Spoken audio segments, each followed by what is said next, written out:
I put together 4 reports right now, over 65 articles. And I've always had in mind that you have to have some kind of contribution from the people who you're writing it about.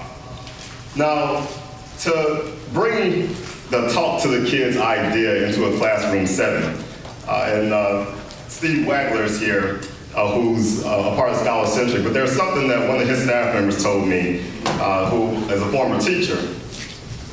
She said that she was teaching in the class and there was a young black male in the class who couldn't stay awake during her class. And constantly, she would look back and he would be doing this. And she said it really got to her. It made her feel some sort of animosity towards this kid, because how dare he sleep in my class? What does he think, I'm boring? Is he being disrespectful? So she decided, rather than sit on this resentment without complete information, why don't I talk to him and just let him know, listen, I think it's disrespectful that you're sleeping in my class. What's going on with you that you can't stay awake? And then she found out that a couple of weeks ago, his daughter's mother, he had a baby girl, brought the girl to his house and said, I can't do it anymore. So he had the baby daughter in his home, and he was working in Walmart to help to support this kid. And so he was coming to school a little tired. So after that conversation, 2 things happened. One, he tried hard to stay awake because he knew that someone cared about his well-being. And 2, she saw him pushing up. She was more focused on him pushing up than the head dropping down. So talking to the kids can change our entire dialogue.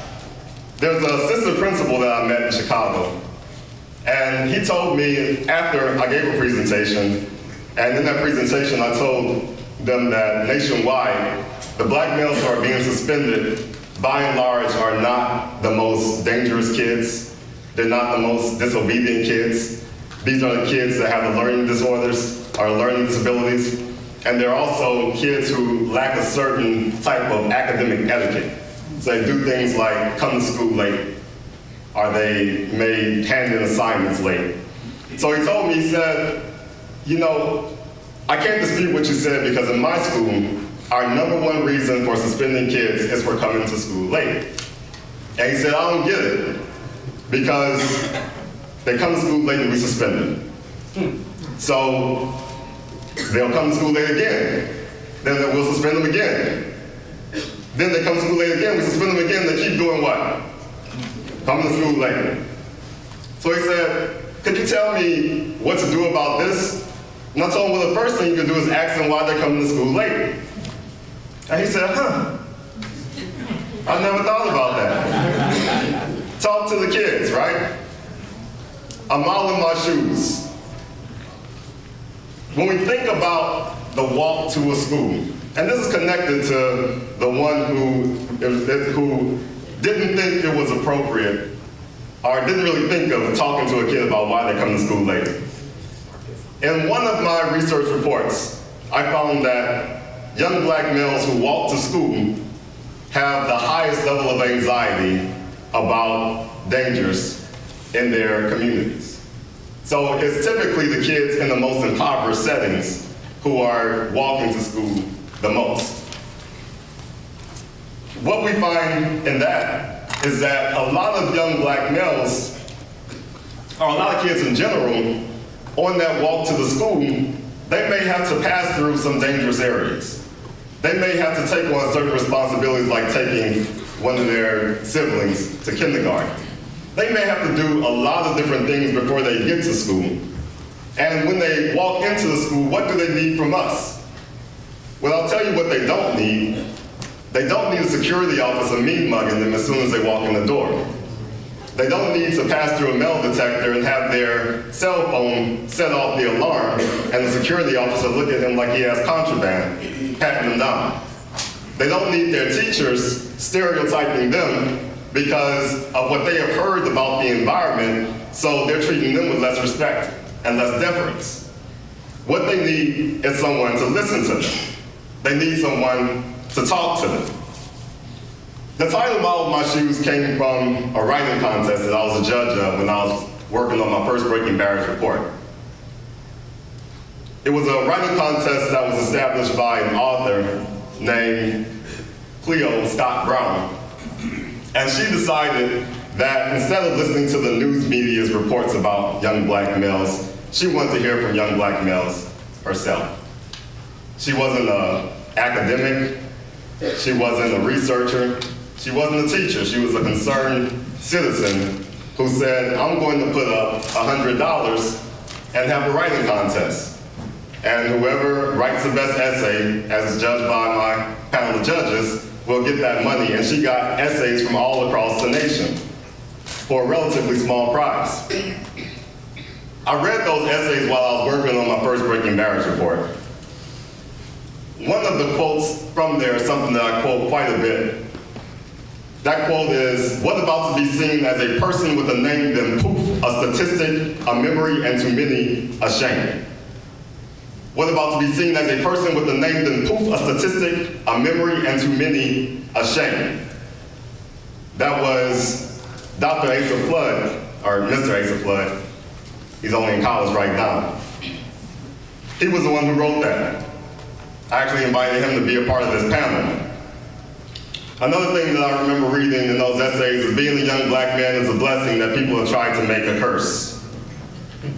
Another thing that I read in there, and it's in the report that I handed out today, young black male said, teachers do more than just teach content, they stand as models for what it's like to be an educated person. They also serve as surrogate parents, guides, and mentors to young people. If students are to believe that they may one day be educated people who can make a positive contribution to society, they need to see diverse examples. That wasn't the professor that wrote that. That was in 11th grade. So what are we missing out on by not having the kind of conversations with these young black males about what they need? So today it's time to start a different type of conversation with young black males. But I think we have to first start that conversation off with an apology. We need to apologize for constantly saying things like there are more black men in prison than in college, for quoting a stat that's 10 years old that even the people who wrote it originally concede to the fact that it's not true today. We have to apologize for ignoring at least 5 reports that have been written in that 10 years that has refuted that, but we have decided to hang on to that line because we think that it makes for good speech.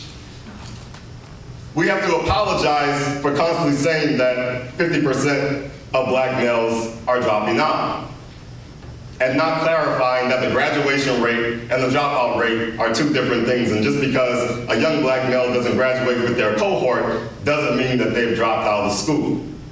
And that the true rate is really something more like 18%, which is still far too high, but is not 50%. It is not to say that 1 in 2 of our young black men are dropping out. We have to apologize for constantly saying things like black men are a dying breed, that they're at the point of extinction, and that they're an endangered species, because breed, species, and extinct are terms reserved only for black men and animals. We have to apologize for using assessments to stigmatize our young black males and not being able to separate a test from the test taker and not being able to really realize the creative genius that's in a lot of young black males who don't test well. We have to apologize for constantly calling them at risk to their face and behind their back, because these are kids who have the potential to be anything that they want to be. So with that, I will step off the soapbox and turn it over to the people you all came to see. First, I want to bring up Mr. Tommy Walls, give him a big round of applause from Marquette University, the junior at Marquette University, and as I call your name, you can come to the stage.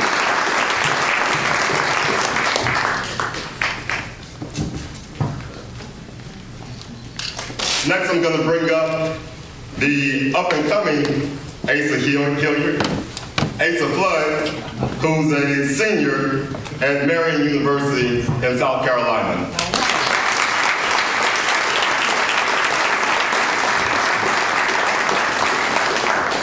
Next, I want to bring up Demarius Jury Mesmer.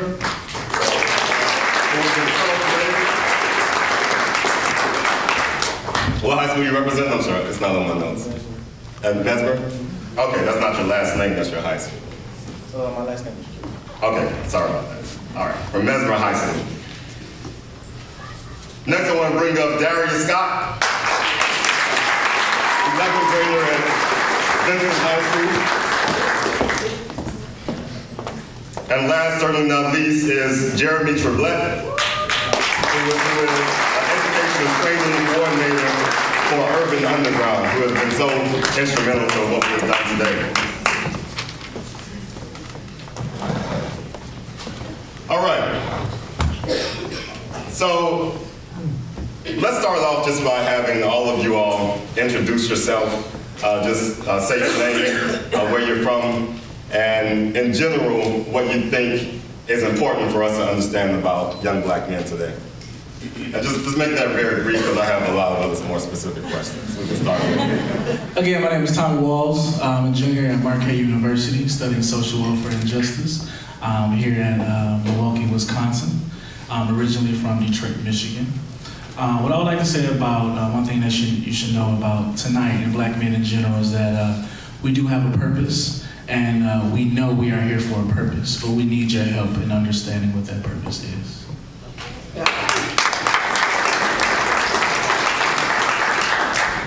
Good evening, my name is Asa Flood, and I am from Pineville, South Carolina. Probably never heard of Pineville, so you probably heard of Charleston, South Carolina.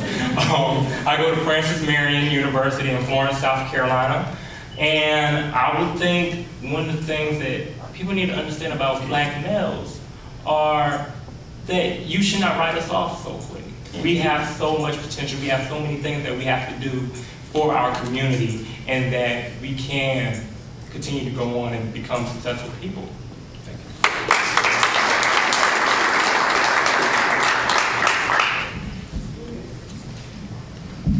I'm Demarius Jury. I'm a senior at Mesmer High School, and I'm a part of Urban Underground, the second-year program. Sergeant at Arms is my title there. One thing I would like for you all to know is that youth voice is powerful, especially in young black males. It's a difference between listening and hearing, and I believe that if you all hear us, the movement will be powerful.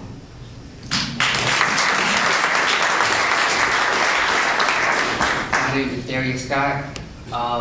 I'm 17, I go to Vincent High School, and I'm also part of the second-year program at Urban Underground. And one thing I would want to say about us black youth is that the first thought that comes to your mind should not be the first thing that comes out your mouth.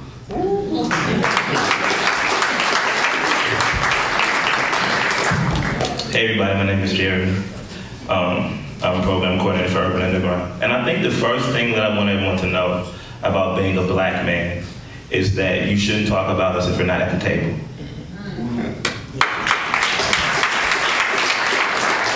Okay, how's that to get us started? All right, so the first question I want to throw out there, and anybody who wants to answer it can. Recently there's been a lot of negative press about young black males.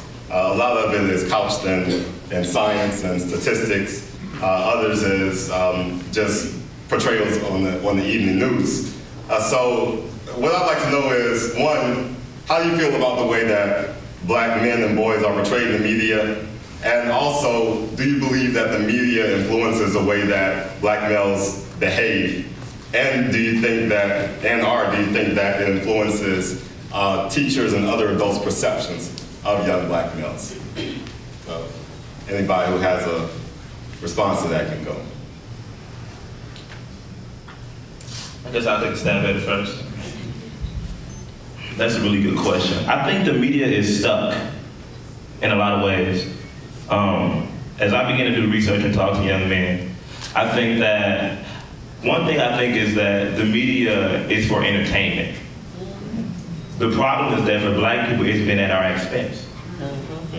And so when it comes to the media, I don't allow the words that come off for Entertainment Tonight, let alone 12 o'clock news, to hold any weight in my life, because I understand, because I work with the young people. It's not a mirror of the black man's life. It's a massage.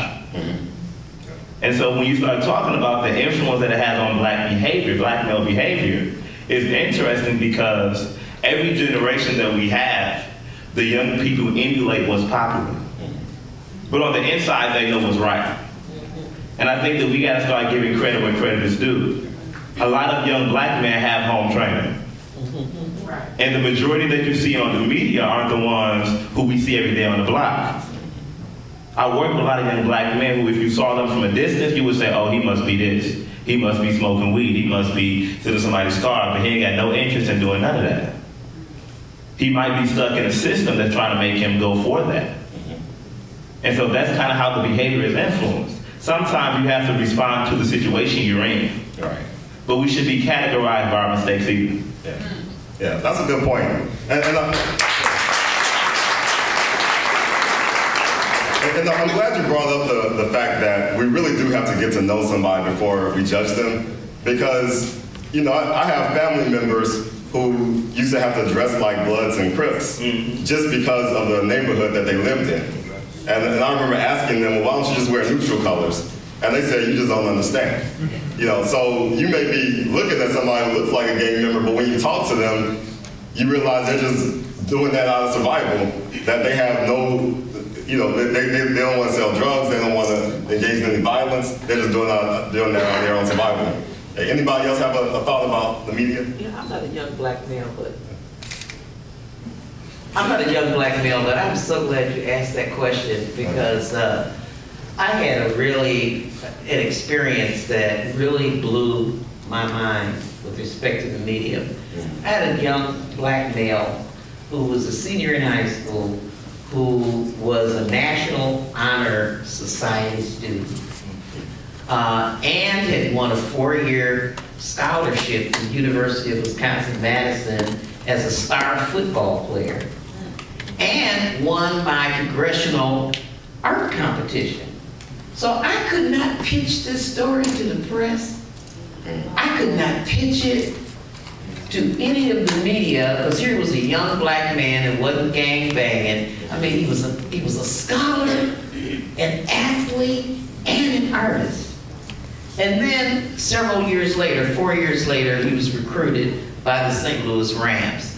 But I couldn't pitch that story to anybody. I finally got the black press, because my son was working there at the time, to publish the story about his achievement. But, you know, they didn't want that story. Interesting.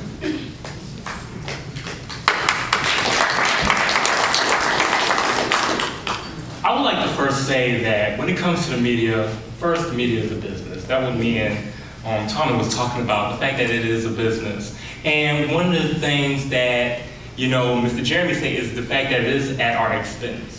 When we look at history as in terms of entertainment and everything like that, we look at our times of going through minstrel shows where we are imitated. And I mean, where white people imitated us. And now they don't need to do that no more, because we are the ones playing in that minstrel show. And once again, it's a shame.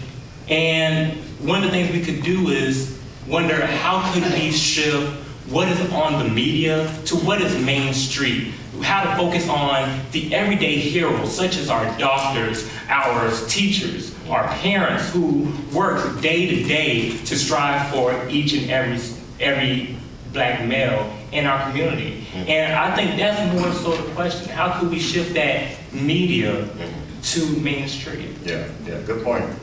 Yeah, for the high school young men, I think there's a lot of anxiety among older people that some of the rappers that we see, you know, Lil Wayne and 2 Chainz and, you know, people like that.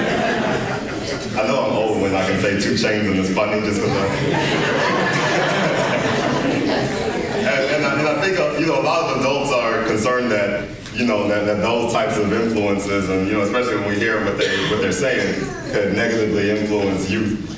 So is that unfounded, or do you think that they actually do have a negative influence? The way media portrays black males, I believe, are like polygamous, and it's not good per se, because most are not, you know, gang banging and having several sexual partners, or however way the media portrays it. It's more dependent on the intellect of the person that's watching it, because if you all have a brain and a mind to know and understand the fact that even though this is on TV, this is not that person. This is a modernized form of blackface, really, if you would think about it. It's all in the hands of the person who owns that network, or it all goes back to that. And I feel that it all starts with the youth, because once you educate them and let them know that, and if you let them know what is being portrayed on TV is not them and not will be them, it will change, I believe. Good. All right.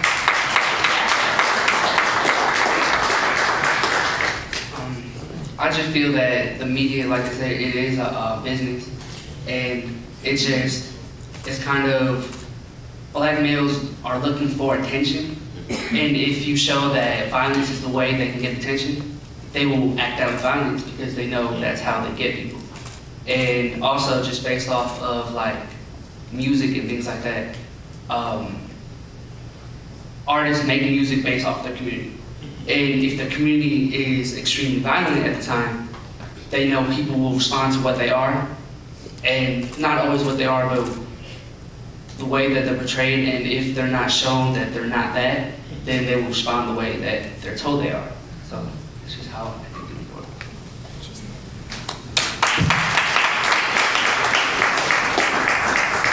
Music is a universal understanding. Everyone has a genre that they may like, whether the blues, rap, or jazz. But we have to get to the point where violence is not a universal understanding. Music attracts us, attracts our ears. We like to listen to it. We can have fun with it. And violence is something where you can also get attention. You kill 3 people, you're automatically on the news. Now, evidently, somebody is listening to you. Somebody is hearing you. Somebody is paying attention to the things that you're doing. But when you're having a panel full of young black men, I'm not seeing a lot of reporters here today. And so what do we have to do to get attention, to let our community know that we're trying, that we're succeeding, and that everything that we're trying to do, all we need is support, and not to write us off really quickly.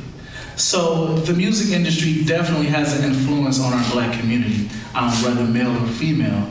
But I would definitely say that we need to teach our youth, and we need to teach ourselves that what we see on TV should not be imitated.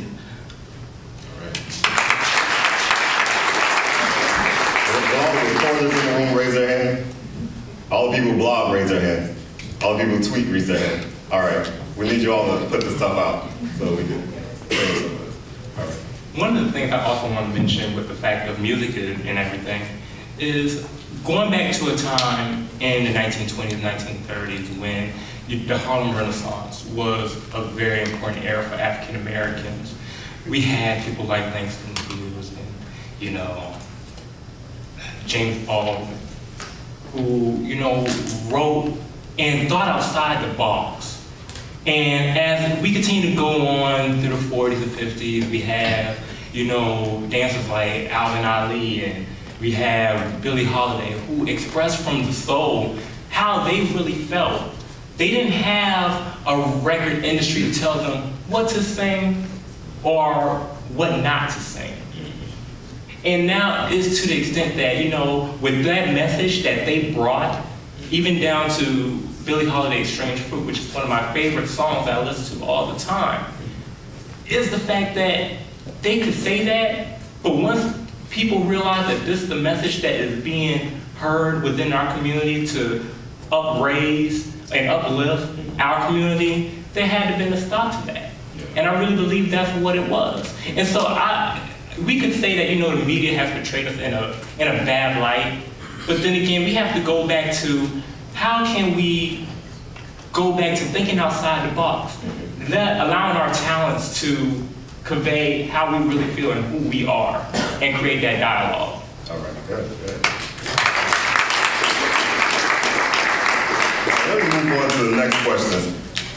So studies show that young black males do better in school when they feel good about themselves. So what can schools do to support more positive feelings and attitudes among young black males?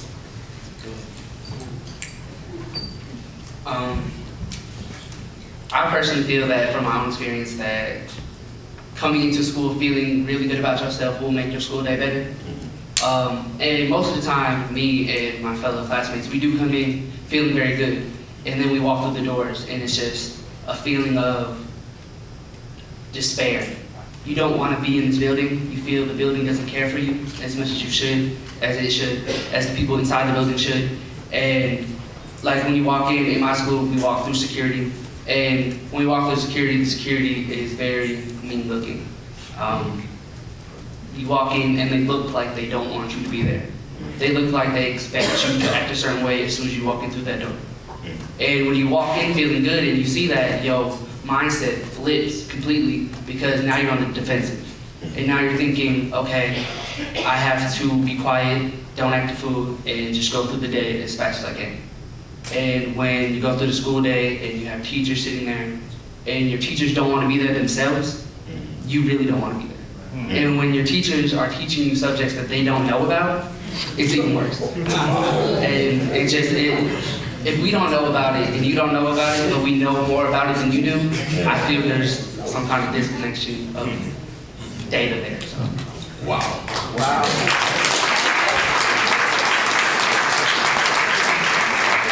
I think I need a moment on that one. But I mean, that's what I've been preaching. I mean, and I need that video because I need to upload that to YouTube and I need to blast it out to a lot of people. Thank you for that. Any other comments on that? And he did a very good job of telling us about the situation as it is right now. Anybody have any opinions about what needs to change, like what you would like to see at the school that would change the way you feel? I think one thing that we have to do in school is, well, actually, I saw something on YouTube, and it was talking about the way education was going for this generation of young people. And it started talking about how when they first began to form public schools, they formed them with the mindset that these young people had farms to attend to. And so they began to stop schools from working out in the summertime and did so in the fall because the summertime was harvest, right? And so they began to set up the school system in a way where you would know what it's like to work in a factory. And so we shift you from cell to cell, categorized with different names like math and science, and we allow you to mark high on the test as if you would if you were in a factory. Well, I was born after the factories left. So for me, that doesn't work. Actually, nothing about the society that I live in looks like that. School might be the only place that young people go for the majority of their lifetime that looks nothing like what they do when they get out. We're on YouTube, we're on Facebook, we're on everything else. We're making our own websites, and they got you on a whiteboard. What are you doing standing in front of a whiteboard? We are our own media. And then they always talk about how we know more about our favorite rappers, and we can quote their lines, but we can't quote poetry that we learned from American English. Well, I didn't hear you teach it because I was asleep. And that's just the truth. If you want to begin to support not only black boys, but our generation, you got to kind of get with the times a little bit. You got to begin to say, okay, well, what are the good things in this generation that we can use to teach our young people with? You can't blame us for using the media the wrong way if you didn't even provide a good example. There's amazing ways where you can teach young people how to learn, and you can still use media, and it can benefit us for the rest of our lives. Good point. Good point.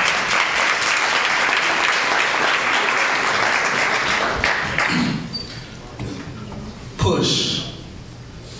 Push. Persistence until success happens. there's been many times which I've seen that we don't have enough passionate teachers in our schools.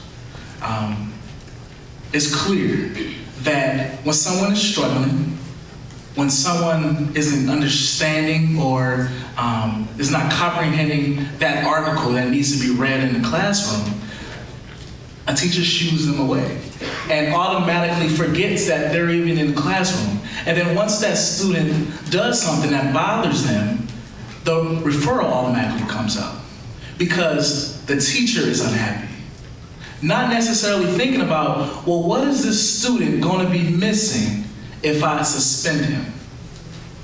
Just a little fact now to put out there. I read in the Journal Sentinel not too long ago that Milwaukee Public Schools have suspended more, have given out more suspensions than the MPS enrollment as a whole.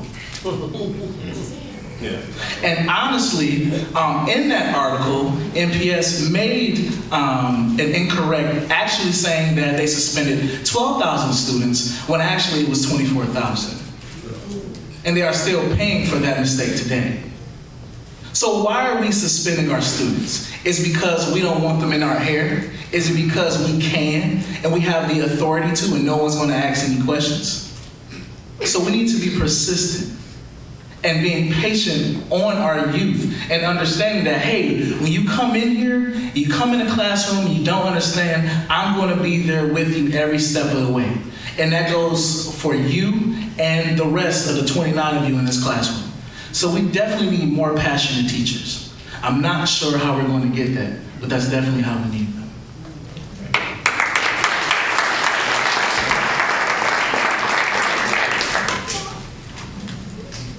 Being an education major and having so many mentors who have been teachers, I would say that I had my share of teachers who have been very compassionate, and then the ones that were like, you know, I'm not going to talk a whole lot about them.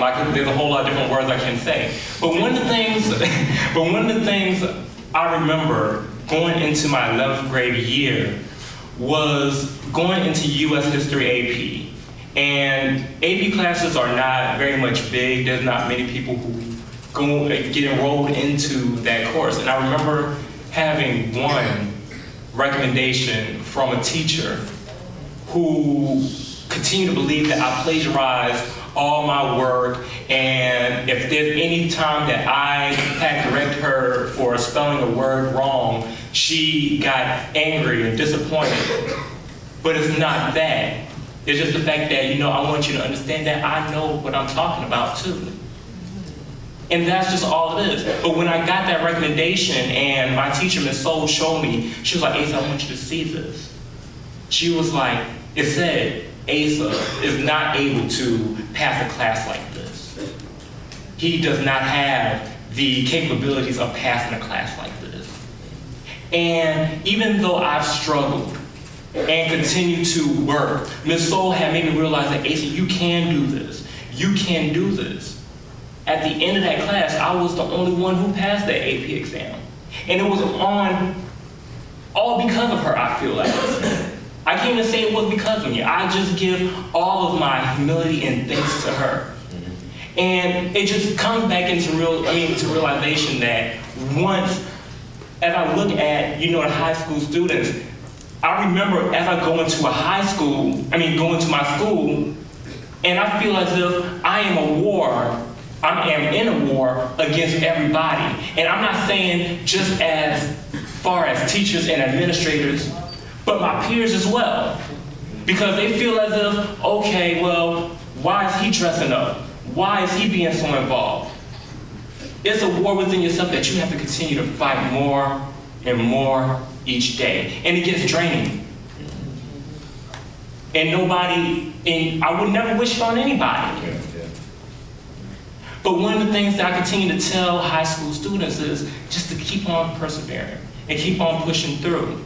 And even if you have to correct your teacher or tell your teacher how you're feeling, create that dialogue. Create your dialogue between the people who feel as if you are better than them. Say like, I'm not. I'm here right alongside with you. and you have the same opportunity as me.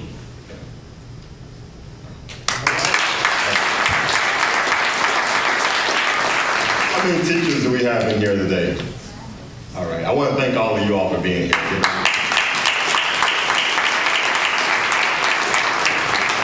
And you heard Asa talk about Miss Soley. That's Soul, Miss Melissa Soul, right? Melissa Soul. And I remember reading about Miss Melissa Soul in his essay about 4 years ago. And actually, the last article that I wrote for The Root, I mentioned what he said about Miss Soul. And then I did a Google search of Miss Soul, and she was featured in this news documentary. I saw a picture of her, and I actually emailed the school and thanked her for what she did, you know, what she's doing for our young black males. And you know, this is a Caucasian woman, you know, so you don't have to be the same race, you don't have to be the same gender to make that impact. But teachers, they just do so much, and they really hold the keys to this. And I mean, I have a story similar to Asa's, where when I was in 5th grade, there was a teacher who was convinced that I was a slow learner. And it was obvious that she didn't think that my capacity to learn was what the other students were. There was a private school. My behavior continued to get worse and worse in that school, so my mother took me out of that school and just put me in the public school. And the teacher in the public school just thought that I was the most gifted student that she ever met. And so, and I'm thinking, you know, well, am I dense or am I gifted? I don't know. You know? And, you know, I probably was, you know, I could have been either one, because I was only in 5th grade. I could have been dense or I could have been gifted. It really just depended on the teacher's expectation. And that's what we have to think about. When we look at our classes, we don't know which one is going to be the next doctor this, the next representative in the House of Representatives. You know, we don't know who's going to be that. So we might as well make the assumption that any of them could and treat them all accordingly. All right, the next question I want to ask. Studies show that black males do better in school when they're rested, when they get a full night's sleep, 8 to 9 hours, when they have a diet that consists of healthy foods, vegetables, fruits. Do you agree with that? And if so, what do you think are some of the obstacles of black males engaging in the healthiest behaviors that they could possibly engage in? When I came to Milwaukee, actually my cousin and my guardians are here in the back. You wave, Vinny. They raised me until, well, they're still raising me, but I got out of the house when I went to college at 18. And before I got to Milwaukee, I did not have a healthy diet. It was fried foods, it was chicken, fries, and more chicken, potatoes every day. So straight carbs, no vegetables. And that was okay for me. However, I didn't sleep well. There was always ruckus in the house on top of it. So it definitely bothered my sleeping habits. And I believe when I moved to Milwaukee, I definitely had a variety of vegetables and fruits and carbs and, you know, proteins and vitamin A and vitamin C and all those things that makes you healthy. And I definitely think providing that to our young men, especially to be intellectual individuals, I think is imperative for a quality education. I really do. Any of the high school students want to respond to that?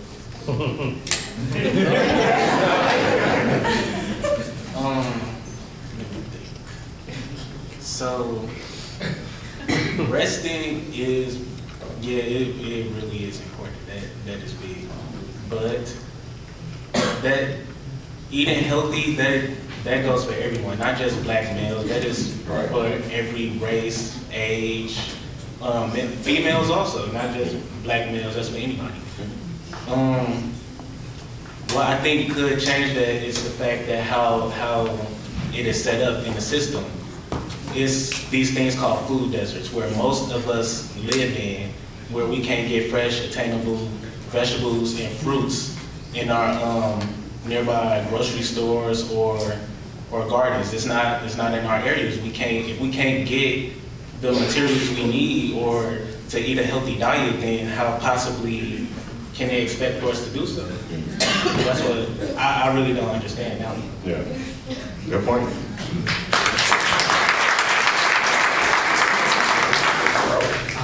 Just a couple points. One, I think 8 to 9 hours is unrealistic. I don't remember the last time I had 8 to 9 hours of sleep and on a norm. Like, the norm for me is maybe 5 hours. It is based not just off home life.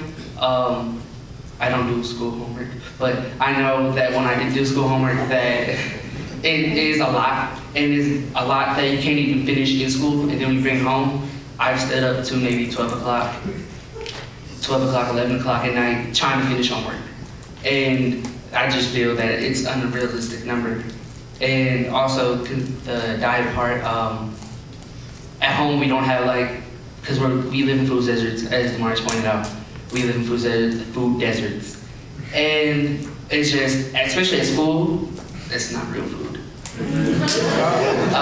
If they want us to eat fresh food, why wouldn't they provide us fresh food where we're at most of the day?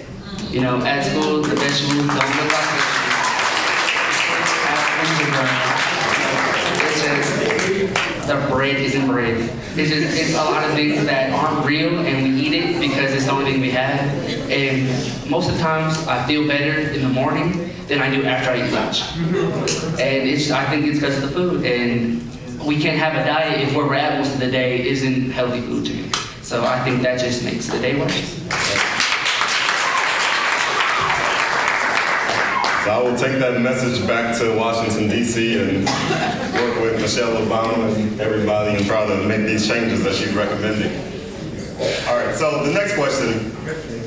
Students' future plans have a big impact on their success in school.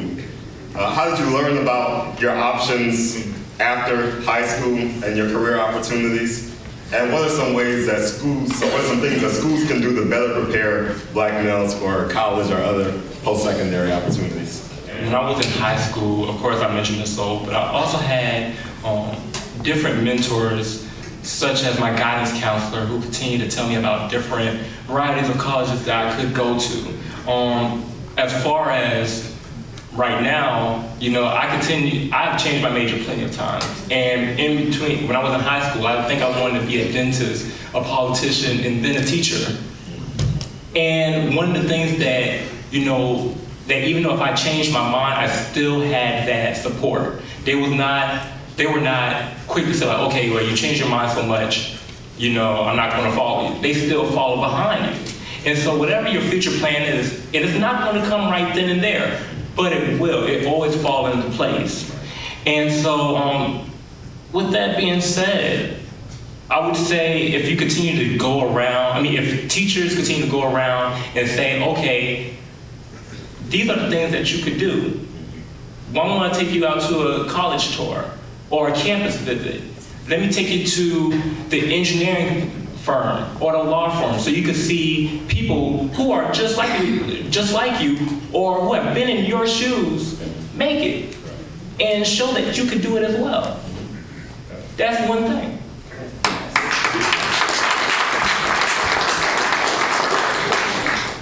Just a couple points. One, from my perspective of learning about college, I didn't know what college was from school. School didn't tell me what college was. I learned what college was outside of school. All the programs I've been outside of school told me how to get to college, how to prepare for college, and things like that. One thing that would help that be better is, one, my guidance counselor doesn't know my name. And I've gone to the school my whole high school education. I'm a junior right now, and I've had the same guidance counselor since freshman year. And she doesn't know my name. I know her name though. And one, she doesn't know, I think like when I ask her about colleges, she can't tell me any college that connects with my interests. And two, in the classrooms, teachers don't know what is going on in the community now. People don't tell other students that you can have a job based off what you're doing now. Teachers don't tell you that you like to rap, but there's other things that have to do with music that you can do. There's sound producers, things like that. When you sit there and take apart a phone in front of your teacher doesn't tell you that there's engineers that do this. When you like food and you're sitting there and you're writing down recipes, they don't tell you that you get a job off of that. And when teachers don't know what's going on themselves, it makes it even worse because they don't know what they're talking about. And if they can't educate you on what you need the education on, then college doesn't matter.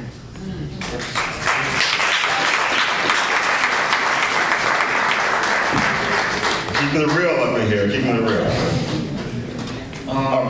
One thing that I stress to most of my teachers often is the fact that most schools put in their curriculum things that are frivolous, things that don't pertain to the student whatsoever and will make the student take the class.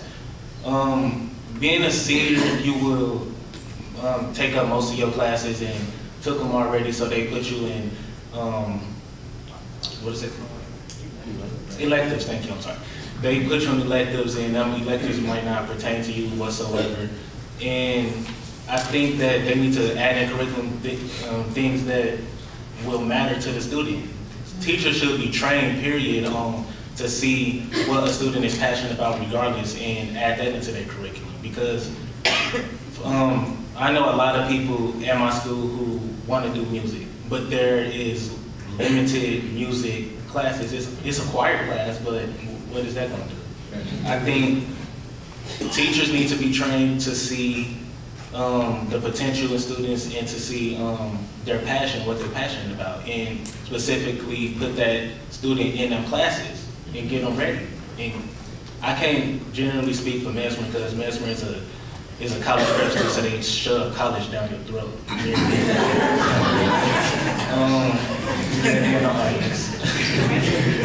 So I wish I could say what Darius said. My guidance counselor knows me. She pulled me out of class every day, and I'm ready. But college is serious, and I wish that most schools add that into their curriculum, and maybe the outcome will change. I know the outcome will change. Right, yeah, that's very important. You know, one of the things that we know from the research is that a lot of black males aren't given proper guidance. And there are black males with the credentials to go to four-year universities, good competitive four-year universities, but depending on the school that they're at, they may still be advised to go to a community college. And so, you know, we definitely need to broaden that. I know for me, I never once met my guidance counselor. I knew who she was because I was interested in the Marines. And the Marines had to come and talk to her in order to get to me. So I met her through a Marine. That being said, for me, I didn't want to go to college right after high school. I knew that if I had went, I would have never had enough money. I knew that my mind wasn't focused. But I also was too nervous to tell anybody. It was almost like a well-kept secret for some reason. As if there are no other opportunities in the world. And I think that schools need to understand that just like everybody doesn't respond to a traditional education, everybody might not take a traditional route. And I think that the traditional route should be redefined to be the route that gets you to your success. For me, I went to Public Allies. And that's a AmeriCorps program that put me in Urban Underground. And that's where I work today.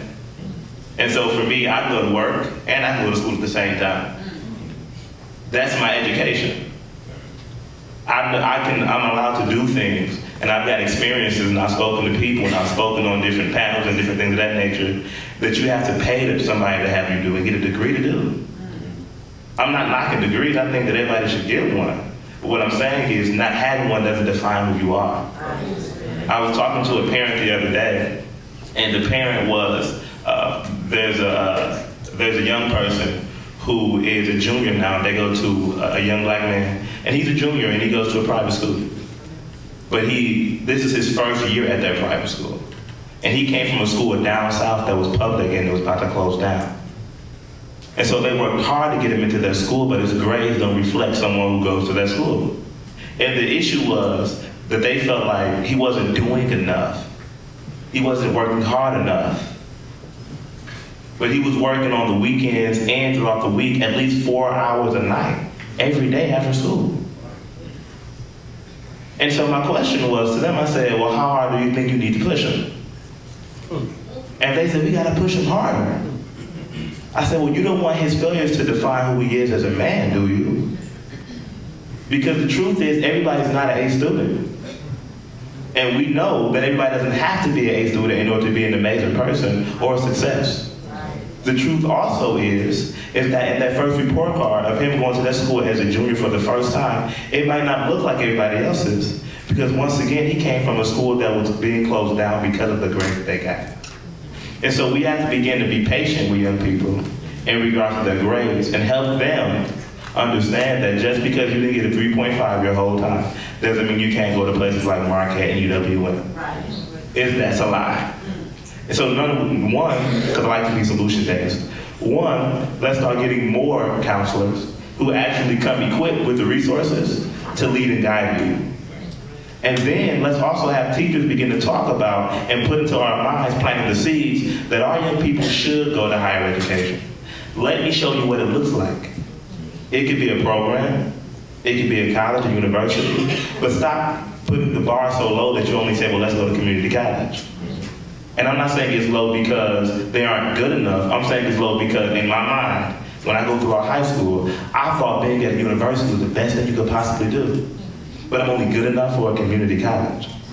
That's the message. And so we have to shift the messaging so our young people know that the options are there and that they'll work in your favor. And also, let them know how hard it is to actually apply for college.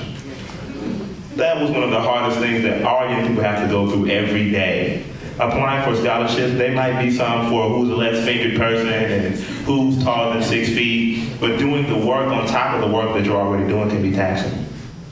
And so I just appreciate all the programs out there who help them apply for colleges. But be honest and realistic with them too.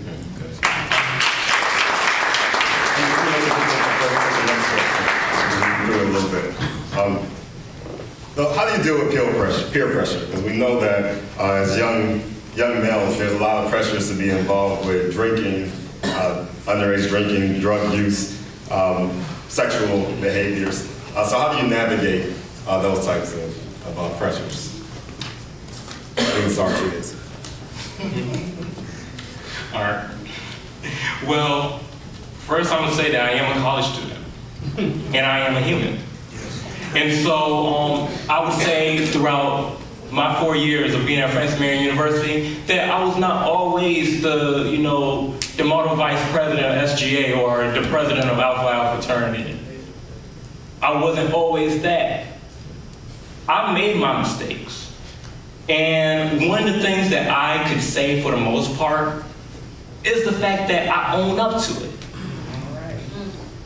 And that's just one of the most important things that we all need to do is to own up to everything that we have done. Learn from it, reflect from it. Was that a good move? Was that a bad move? Wake up in the morning, you probably will have, I'm not sure, I don't want, high schools to think about this or anything, but when you have a hangover, okay, was that the best thing for you to do when you know you have a paper due in a few hours? It's true, and it happens all the time. But you know what? I think peer pressure is one of the best lessons. The best lessons. Yes, it can be a negative impact to black males, but most importantly, if you learn from it and you realize that, gosh, I messed up, I need to do better and get back on your game, then you can move on and become better. And you can tell somebody who is coming in not to do that. If I were you, you could do whatever you want, but understand that these things have consequences. And the consequences could range from death to having a child that you're not ready for, having an STD. These things happen, and these things are very much real. So focus on the effects. And once you're done with that, realize, okay, what you have done wrong or what you have done right, and continue to go on with your life. Do not dwell on your past. But peer pressure is more of an issue when you don't have anybody in your corner letting you know that it was peer pressure. Right. Because when you don't have people in your corner, then it becomes a reality. And it becomes an ongoing issue. You continue to drown yourself in your sorrow. You continue to drown yourself in your insecurities. You continue to drown yourself in the people that said that they would be there for you, but have not. And the solution to this problem would be mentors, parents, community members, community leaders, people who are active in your community and in your life to let you know that you probably shouldn't have did that. Or what do you think about this now that it's over? Having people in your corner, having you understand the things that you've done and the consequences for your actions. But there are a lot of young black males who take on this peer pressure also because of pride.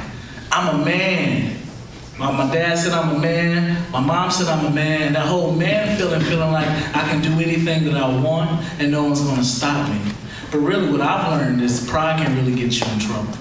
And so having those people near you every step of the way, like I said before, such as teachers, mentors, and people who are there active in your lives will let you know that peer pressure is something that you can go through.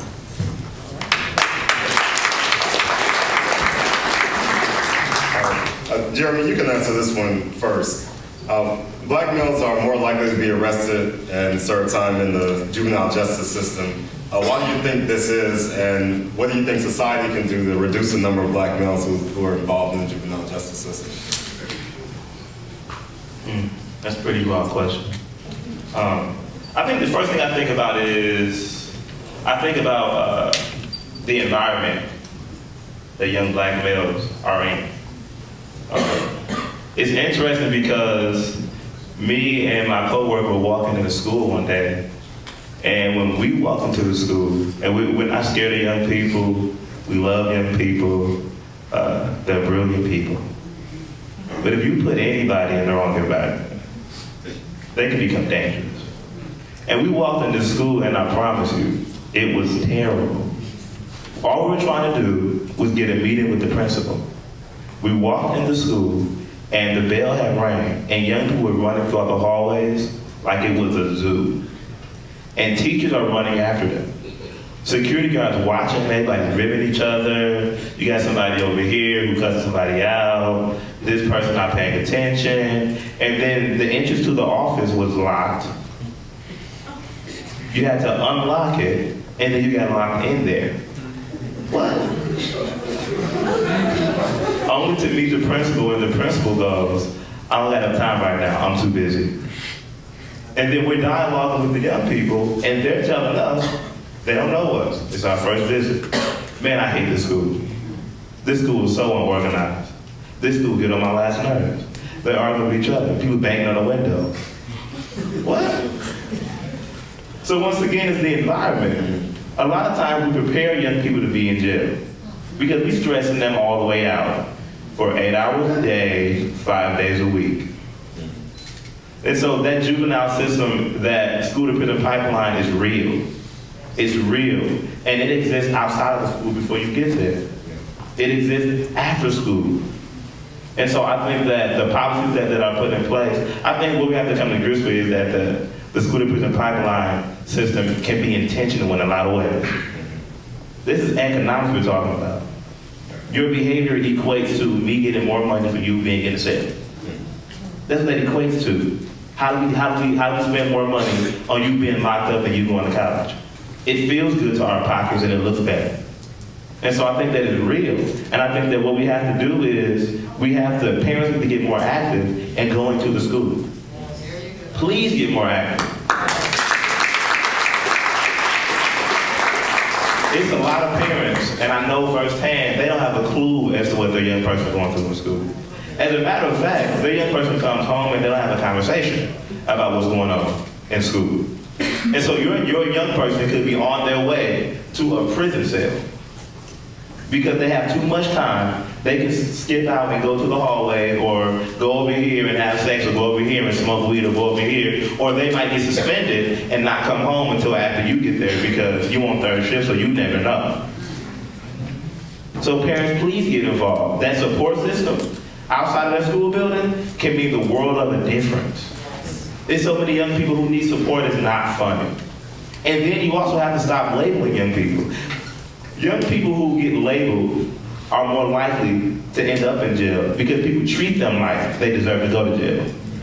These young men are being called ADHD, all these other letters in the alphabet, AAD, DDA, all this different stuff that you call these young people. Nobody don't understand what the names are, nothing like that. And then you give them an IEP and you treat them like they deserve to be special. I'll give you an example. We were at a school recruiting, and we were in the lunchroom, and lunch is over, and in between the lunch hours, there's this guy that comes in. He could have been a junior maybe. And one of his legs was disabled, so it kind of dragged behind him as he walked. And he sat down at the table after he got a pamphlet from us and he was reading it. This is in between lunch hours. So of course the security guard comes in and he's trying to get him out. But the conversation between them is crazy. The security guard goes, "Hey man, I done told you to stop coming on lunch hour after in between classes. If you do this again, I promise I'm gonna suspend you, man. I'm tired of seeing you." And you're like, "Hold up, let me explain something to you." "No, shut up. You ain't explaining to me. Stop coming on lunch in between hours." And so he's trying to explain to him why he's in the lunchroom, and he's not trying to hear because he saw him time and time afterwards. So he said, "You got 5 minutes to get to class. If you don't get to class, I'm suspending you today." So I go over there and I talk to the young man and I said, "Why are you skipping class?" He said, "My next class is a gym class. But it's a gym class with all severely disabled young people. The only thing wrong with me is my leg, not my mind." So they were the reason why he would come to lunch twice is because they were putting him in a classroom with young people who were severely retarded. And the only thing that was wrong with him was his leg. So what did that do to the self-esteem? The self-worth? And how many volumes does it speak that the security guard, who obviously got enough time in your schedule in between classes to have a dialogue, wouldn't even do it? I don't even go to this school. He never met me, but he told me the story because all I did was ask him, "Why are you skipping class?" When you muzzle young people, yeah, they go crazy because they're human beings. They deserve to speak. Yeah, so, good point.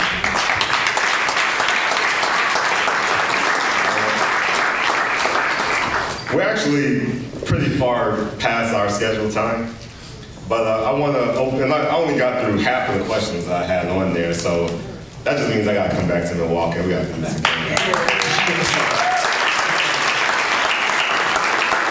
But I do want to give the audience an opportunity to ask some questions if you all have any. So if anyone have any questions that they would like to ask the panel. Some of what you had to say today spoke truth to power, and I think that's very helpful as we think about these issues. I want to ask each of you, I was raised without my father, and it had a dramatic impact on me. Fortunately, you know, and it has a dramatic impact on many of our men in our community. And I just wanted to wonder if you could reflect on how you, first, if your dad was in your life, and if your dad wasn't in your life, how you navigated that reality in the absence of your father, and what resources do you think need to be available in order to have made that navigation successful? And then secondly, I want to just say one other thing with respect to the school system. I think one of the huge issues, and I had a charter school, and I know Dr. Thornton is aware of me because he's worked with me in the past. We had a charter school, and one of the big issues that we had in our charter school is the leadership issue. Leadership is a critical issue, both at the community, at the instructional level, and also at the larger bureaucratic level. And one of the things that I found, particularly with the African American men that went to my charter school, it was more a function of compliance than education. So that we were more focused on to what extent these young men were being compliant rather than whether they being educated. And so I think that has a really important context for this. But the real issue that I wanted you to respond to is the issue around fatherhood and what you think that impact has had on you in your life. Get two people to respond. Go ahead, brother. Personally, me, I started out with just my mother, and then I lost my mother, and then it was me and my brothers. And I personally feel not having a father, people allow that to be a crutch. And they allow not having a parent to be a reason for failure. And as your society tells you, not having a father allows you to fail, and it's an excuse, and it's not. They allow it to hold you back. And me not having it, I realized that me not having my father shouldn't stop me. Me not having my mother should not stop me. And people saying that it's okay, it's not okay. And people, you sit back and be like, okay, I don't have my father, it hurts. And people be like, it's okay to hurt. And when you fail, you're hurting, and that's why you're failing. And sometimes you should take that hurt and you should flip it into your need to succeed, and then you have a reason to pass on through high school, you have a reason to get your education, you have a reason to get a job. And I just think people should stop using it as a crutch. That's just how.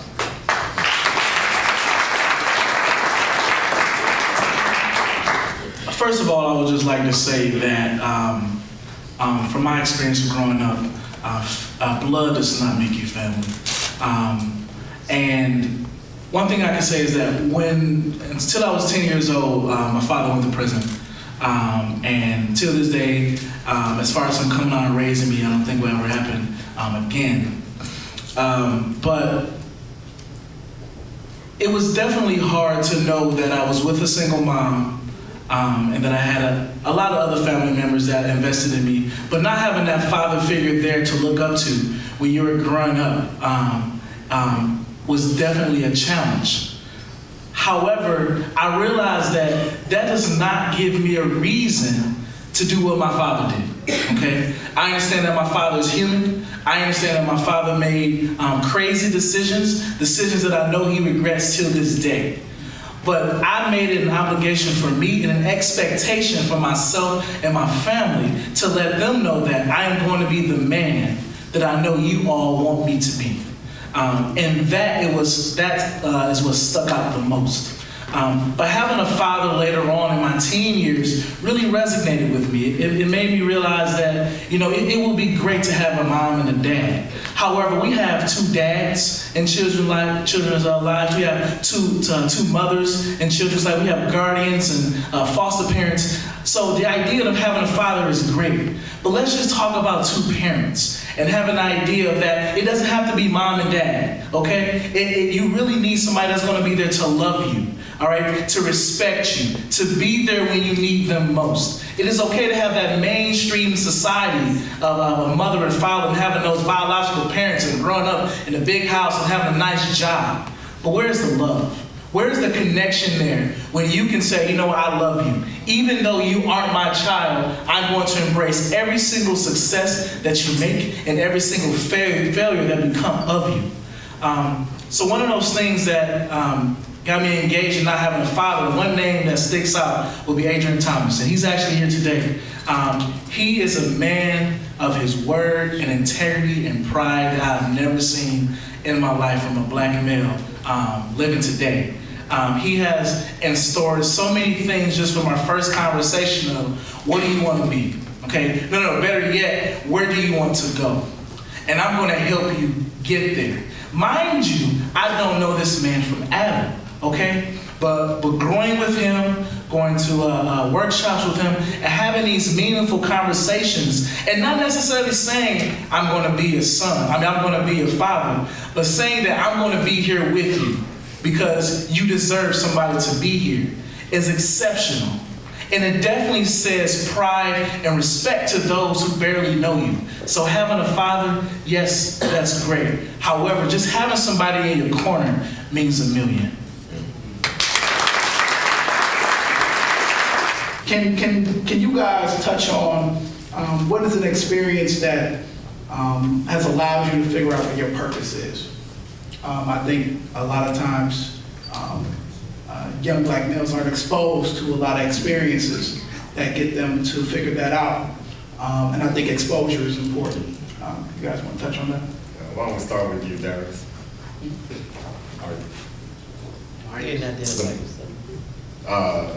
Darius. And I'll identify myself because the county said it. I'm Milwaukee County Supervisor David Bowen. I just got elected.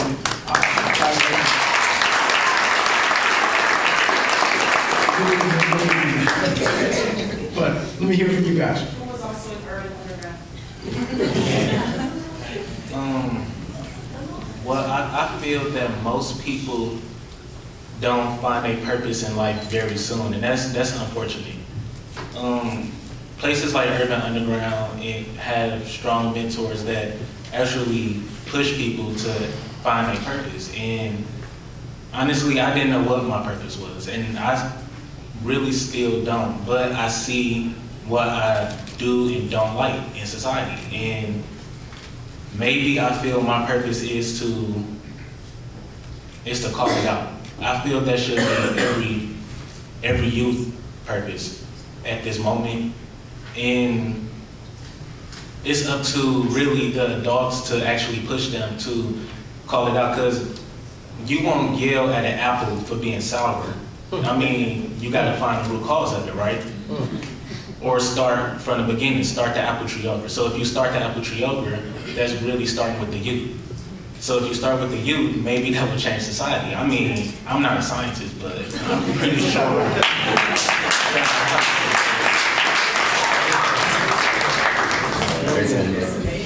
I would say that I have plenty of accomplishments as far as just right now. However, still that purpose, just like what you said, I still don't think that I have found my purpose. However, this is what I do know, who I am. And that's what I still try, that's what I'm still trying to figure out, who I am and what do I advocate for? And what I advocate for, does it benefit my society? Does it benefit the future generations that are going to come? One of the things that I realized before anything was that I was a black male. And that I had, you know, different shortcomings and everything. That's one thing I can focus on. And I could go from there, but not to forget yourself. That's one of the purpose. And with that, you could go further on once you know that, your identity. Okay, all right. I'm an athletic director, activities director. How do I get young black males to come out, get engaged in their school? What do I have to do to get them interested in any sports, clubs, activities? I mean, I'm from Lily White, Middleton. So it's hard. The first thing that I think that needs to be said is that just because you're a Caucasian man doesn't mean they don't want to be interested. And sometimes people see their differences before they see how they're like, right? That could not be true. The second thing is African American males respond a lot more to the culture of the activity, right? So it's not just that we playing football, but can we talk smack while we playing some football? Like, what's the culture of it? Sometimes the culture may say, no, I'm not with that. And so looking at the way it's structured, and are there any leadership opportunities? When they see the other young people who are in that activity, when they're not in that activity, what's that dialogue about? How are they being treated? A lot of times you don't want to join something because of who's in it. I might love to do art, but if everybody in the art class is, you know what I'm saying, like, I ain't feeling you, I'm not feeling the art class either. And I thought about some stuff. I definitely think that getting them involved and engaged in the school in and of itself before sports, I think is very important. And then that may trigger interaction between the students itself, the teachers, and also coaches who may play those sports. If they feel more a part of the school community already, then they're going to, or most likely will, play the sports because they also want to be a part of the team physically as well. To want to have that pride and wear that the Middleton jersey on the shirt, and that's I am part of this institution. But if they don't already feel that already, then sports, I mean, they're not thinking about it. So how can you get them comfortable in the school environment first, and then transcend that over to the sports? All right.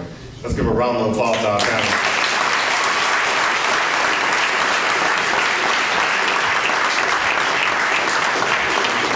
Okay, this has been a very powerful dialogue, and we're going to conclude with a poem.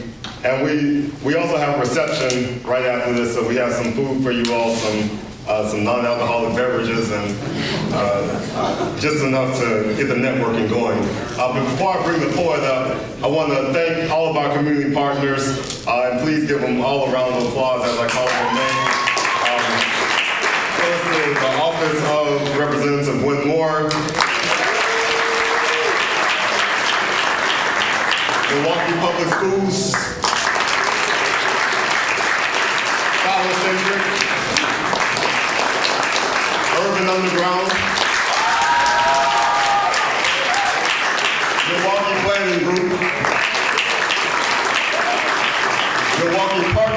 Academy, and the Young Enterprising Society. Thank you all very much. One other reminder, you all have a survey. This was brought to you all through funding from Open Society Foundation's Campaign for Black Male Achievement.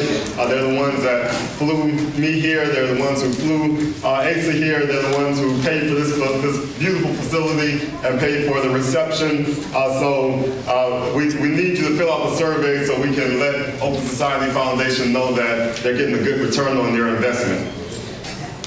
We're going to close it out with a very powerful brother. I've seen his clips on YouTube.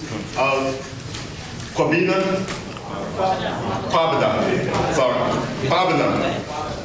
Antoine Nixon. Please grace the mic.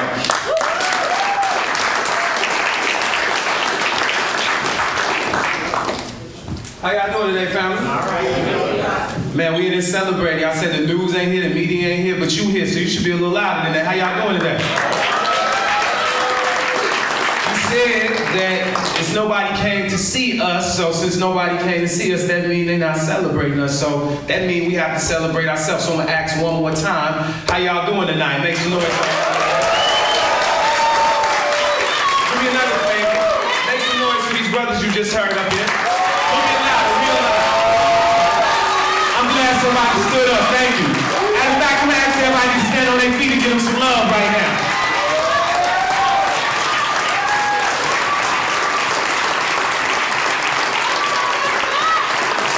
Because you know why? I'm gonna do a poem. My name is Kwabena. I'm gonna do a poem, but you know, sometimes when we gather like this, it's at a funeral. It's at somebody young who died too soon.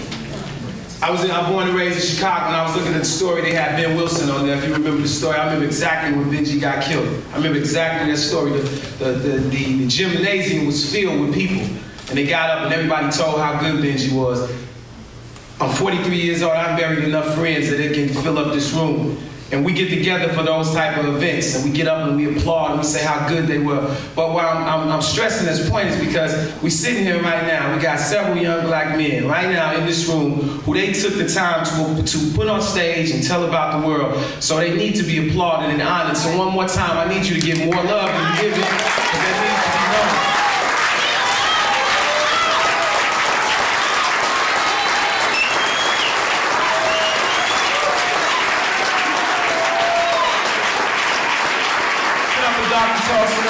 Making sure it's happy, y'all show some love. So, I won't be in your way long. I'm gonna do my poem and get out your way, but I do have a few things I just have to say to you. It's very important that we acknowledge each other. Brothers on the streets do not acknowledge. Brothers on the streets acknowledge each other more than conscious brothers acknowledge each other. They got a way of talking to each other. I heard so many questions, and I hope when we get to the reception, you got more questions to ask in here. It's amazing when we in a room like this, the stories we need to tell each other. So the brothers up here, they were saying a number of things. The brother said, I still don't know my purpose and I don't know my passion. What's your purpose and your passion? What is it that you will die for? What is it that you will die for? What, when you go to bed at night, keeps you up? What makes you toss and turn? See, the real question is, are we all in this room taking this personal today? Forget the funding. Stop. Let me just be real. Forget the funding. You can get funded. Your program get funded, over-funded, but funding don't necessarily mean results. That don't necessarily mean people will graduate. That don't necessarily mean young men are getting their lives together. Funding only mean you got more money in your program. And where I come from, sometimes in the neighborhood, as we say, the ghetto or the hood, we know that it's a $5 million grant that went to some arts program. By the time it gets to us, it's probably, what, $10,000? And maybe after the $10,000, it's about $5. And maybe you gonna get, what, an African drum and a piece of paint, and that's your what's in it, right? So it's not funding. It's not about funding, it's about what's in here. What's your purpose and your passion? It's okay, little brother, that you don't know it right now, because the main thing is, you know this, you're still alive and you're still here. And I bet you got some friends that's not here. How many of y'all know what I'm talking about? Clap your hands. Let's do some truths right now. What's some truths? I'm from Chicago, so I'm not a Green Bay Packer fan. That's one major truth. Don't do me now, stop it. Okay, here goes something else then. One truth, the Packers didn't win. Make some noise for that. Here go another truth, the Bears in first place. I just want to say that. Here go another truth. Barack Obama is our president. Make some noise.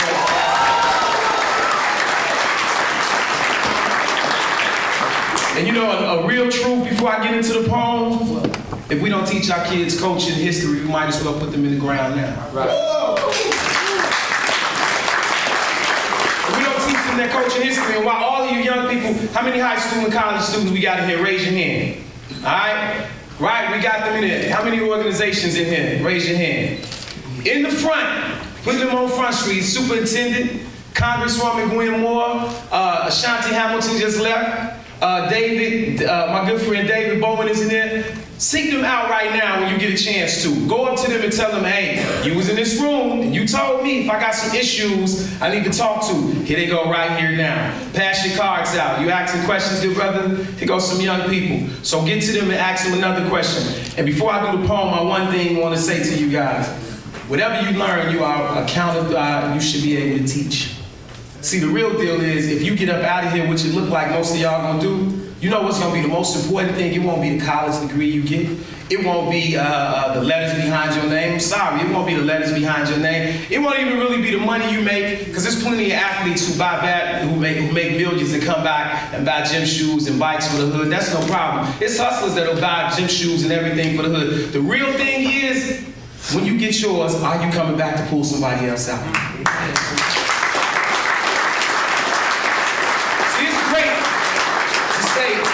These places wasn't full. We want this place to be filled, then we gotta treat it like they treat it. See, it's all marketing. Their job is to get their message out. What's your job?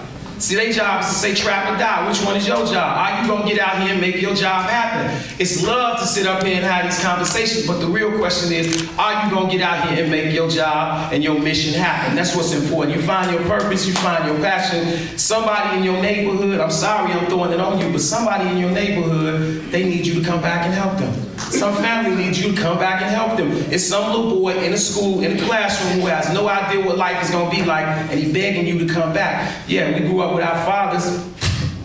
Fathers sometimes don't help us. I lost my father when I was 11 years old. He's one of the biggest hustlers on the west side of Chicago. But I had men and women in the community who made sure I got on the right path. If you're a man and woman here in the community, I don't need you to fund them. I need you to come and talk to them. That's what we need to do, all right? So with that being said, I close with this. I had a poem I was going to do called Holler, but I think it's more important we look at it this way. When I say do, y'all say better. Do. Better. Do I need the mic? No. Do I need the mic? No. When I say do, y'all say better. Do. Better. Do. Better. I'm going to speak to you from friends that's not here no more. I'm speaking for 41 friends and family that ain't never going to see the sun again.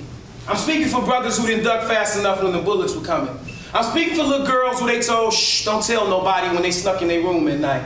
I'm speaking for some of us who ain't never gonna make it out and you might be our only hope. I'm speaking for some of us that's waiting for somebody to come save us and we should be trying to save ourselves. I'm speaking for friends who ain't never gonna get to see the sun no more. Because amongst you in this room, I'm telling you, believe me when I tell you, amongst you in this room, I'll need you to do this. A minister friend of mine in Chicago say, every day you wake up in the morning, you should look in the mirror and ask yourself, what's your life worth? He said, every day before you go outside, you should look in the mirror and ask yourself, what's your life worth? And before you leave the house, you should think of this.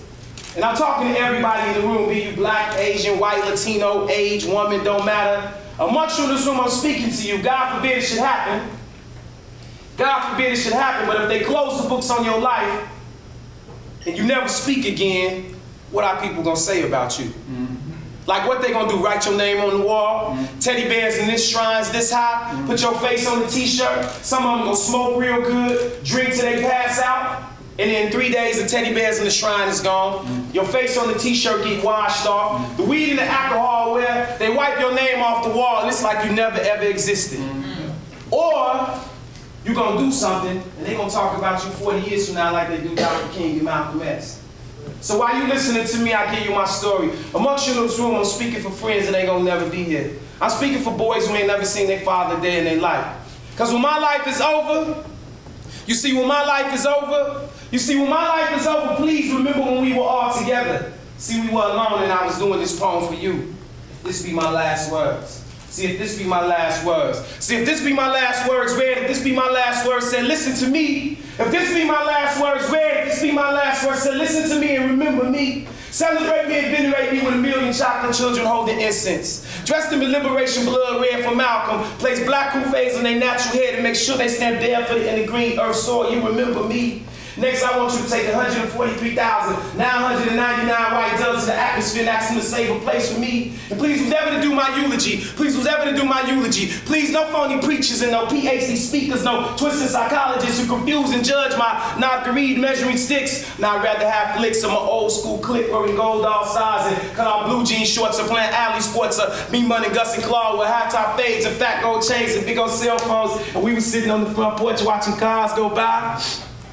And we all had smiles of better days ahead. You remember me, oh, you gon' remember me, you gon' remember me. You go to the places I've been. Go to the teacher who said I never got out of high school until I got a college degree. Go to the man who said I wouldn't get off the block and tell him I'd been around the world. Go to the police who beat me, threw me in the backseat of a car, took me to another gang territory and left me there to die. Go to anybody and everybody that's called me lazy, stupid, ignorant, and dumb, and telling them how many names they called me. I could not be broken. I'm like Antoine Fisher and I am still standing. It ain't where you from, it's where you at. It ain't where you been, it's where you about to go. Oh, I swear you gonna remember me, or you gonna remember me. Go to Gus Gray's site. Yeah, I know they shot you in the streets and left you like a dog, but I told them your father never came around. Go to Booty Gray's site. I know they shot you 9 times and left you there, but I told you wanted to be somebody. Go to my father's grave site. Yeah, Daddy, I know you hustled in the streets, but when I got my degree, I put it there because you didn't have a headstone and said, look, Daddy, I did one better. Go to anywhere and everywhere there was some child in trouble. And look, go to my high school where they said I was dumb, and they was putting me in ED classes, and they said I was talking too slow, and they said I was stupid, and they said I couldn't read a paragraph. Look, go to my high school, look, and let me say, look, I let it be said, I wrote a million words, 100,000 verses, ghetto school, I describe it, adjective, I blanket metaphors, and Peter stands inspired by cannabis, and guess what? I still failed English class. You gonna remember me. You gonna remember me. I ain't no dummy. This ain't some black boy rap song. You ain't gotta come save me. I've been SOS saving myself for a long time. I swear you gonna remember me. Go to anywhere and everywhere there was some child in trouble. And I'm not lying when I tell you. Believe me when I say it, I got some blood on my hands. I got some scars on my back. I swear I live in places where the sun don't shine. I'm telling you, in this room, my right hand to the God I know, you let it be said that I said in front of y'all that Ronald Reagan and George Bush need to be held accountable for the insurmountable murders in the stockpile of black and brown bodies. They never did time for drive-bys. They never came to the funerals of our friends. They never came when our fathers were leaving. They didn't come when the guns were blazing. They didn't come when the girls were dancing. They didn't come when the crack hit the neighborhood. They didn't come then, and they ain't coming now. So if you're gonna wear that white t-shirt, you better wave it like a flag, like Katrina and SOS, and say yourself, I swear to you, my word is bond. I bet you gonna remember me. Go to anywhere and everywhere there was some child in trouble. And listen, when it's all said and done, do me a favor. Make your way to the west side of Chicago. Go up 2 flights of steps. Knock on door 208. It's a light-skinned lady with lips and eyes just like mine. Take a book of my poems, look her dead in the face, and kiss my mother. Remember my granny. Hold my sister. Pray for my mother. And tell my brothers, and tell my brothers we just misunderstood. Blood is on the hands and it can't be washed off. But I swear at night we say, forgive us, God. Oh, I swear at night we say, forgive us, God. Forgive us, God, for we knew not what we did then and sometimes now. So no sad songs. Do me a favor, stand on the front of that building on the west side where I shot them slangs and I read them things and I read the right books and changed my life, and you sprinkle some ashes there. Then go to California where the blue ocean and the golden sun saved my life, and you sprinkle some ashes there. Then come on 13th and Atkins where I told the black boys, hey man, pull your pants up, fix your shirt, hit your chest, and let the world know you was here, and sprinkle some ashes there. Then go to Tennessee where I stood in the window where they shot Dr. King, and sprinkle some ashes there. Then go to New York where I stood in Harlem where they killed Malcolm, and sprinkle some ashes there. Then go down to Virginia where the first Africans landed and we was standing on auction block and they was burning and lynching us like we was animals. And now some of us are burning and lynching each other like animals. And when you get there, do me a favor. Bring me some Pac. Bring me some Biggie. Bring me some Coltrane. Bring me some Malcolm. Bring me an ink pen. And bring my grandfather's shoes. Because I got a long walk ahead of me. Tell the Igbo woman I'm coming, take my ashes, shake them like dice. I swear we're going to get 7 on this one. And send me home. Thank you.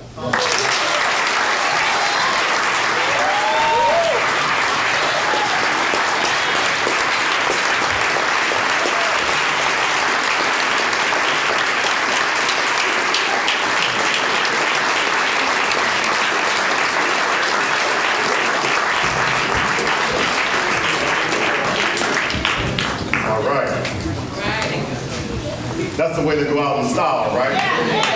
All right, so we're going to conclude here.